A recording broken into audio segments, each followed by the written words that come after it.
नमस्कार, लाईव्ह गडहिंग्लजमध्ये आपले स्वागत. गडहिंग्लजसह संपूर्ण तालुक्याला गेल्या 2 दिवसांपासून मुसळधार पावसाने अक्षरशः झोडपून काढले आहे. सतत होणाऱ्या या अतिवृष्टीमुळे हिरण्यकेशी आणि घटप्रभा नद्यांच्या पाण्याच्या पातळीत मोठी वाढ झाली आहे. दरम्यान हिरण्यकेशी नदीवर बांधण्यात येणाऱ्या नव्या पुलाचे काम अद्याप अपूर्ण आहे. त्यामुळे या पुलावरील वाहतूक सुरळीत ठेवण्यासाठी नदीतून एक पर्यायी रस्ता आणि तात्पुरता पूल उभारण्यात आला होता.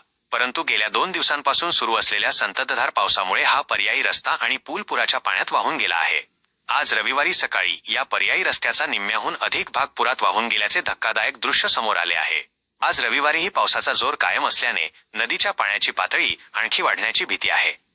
त्यामुळे उरलेला पर्यायी रस्ताही पुराच्या पाण्यात बुडण्याची शक्यता वर्तवण्यात येत आहे.